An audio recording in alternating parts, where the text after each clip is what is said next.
I lost my brother. It was after the war. My dad was demobbed, and he came home. My mother got pregnant. She already had my sister and I, 2 kids, you know, and that was enough. And my dad couldn't get any work, so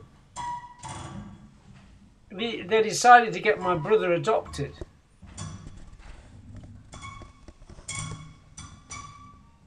I can remember some things.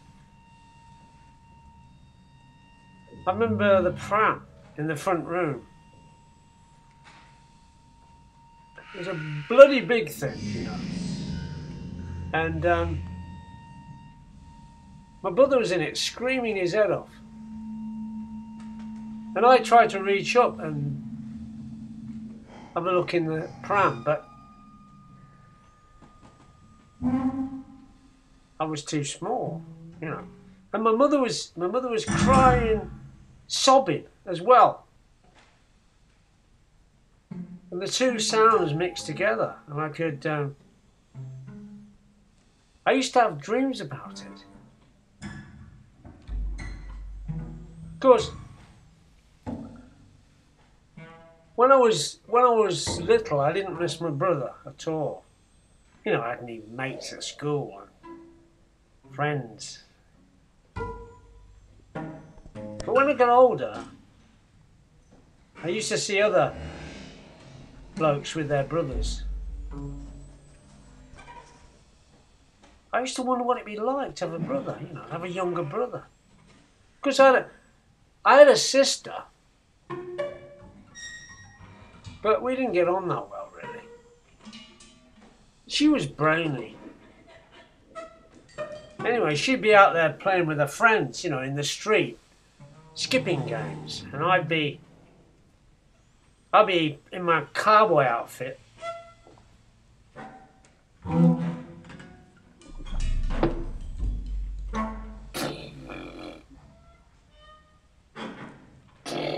Shooting off my cap gun. You know, like we all had cap guns in those days. And yeah, but I say she was brainy. She went to grammar school. And she went to university, you know. She became a teacher.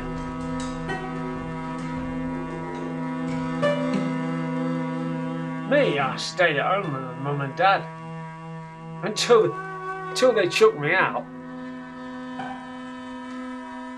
Yeah, I used to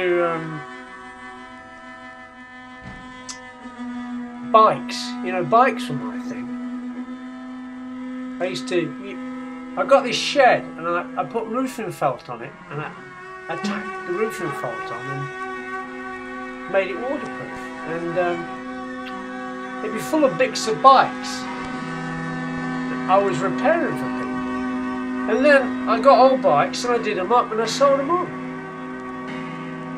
It became my business, you know. Eventually I had a bike shop.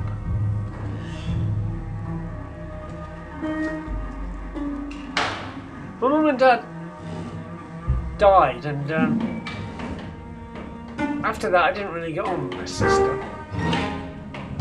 We've not been in touch since. I used to think about what it'd be like if my brother was still around. You know, he'd look up to me, wouldn't he? And we could do things together. We'd go to the pub together. Have a drink, have a laugh, play darts together. And I could teach him things. I could teach him cricket. I was good at cricket. How to hold the bat properly and how to bowl a leg break.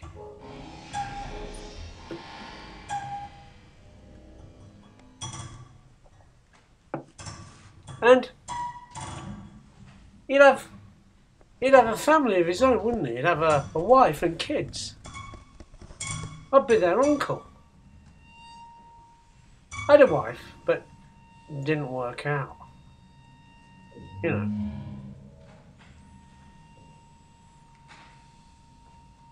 Anyway, a few years back,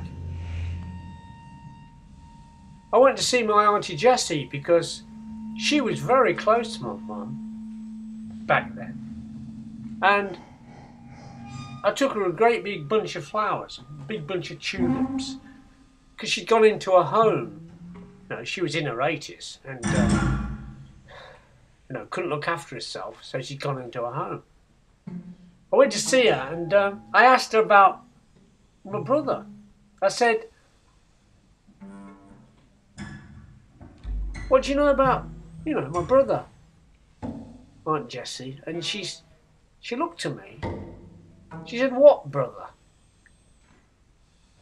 I said, you know, my brother, who was born in 1947 and was adopted. She said, he wasn't adopted, you silly. She said, your mother had an abortion.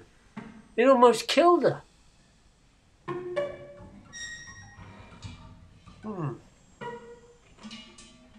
Because she's old. You know, memory and stuff. But I didn't go back.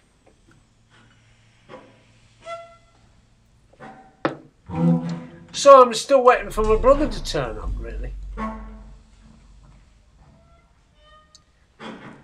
I mean, doesn't mean he'd be like me. I mean, I'm nothing like my dad, for instance. My dad had black hair, you know, like flat to his head with Brooklyn. A little black tash he had, yeah. Me, I had curly hair like my mother. I was just like my mother. It'd be funny if he turned up and he was like my dad, wouldn't it? Because we could go down the Red Bull like my mum and dad used to do. And we could sit there together like my mum and dad used to do. Drinking mild ale like my mum and dad used to do.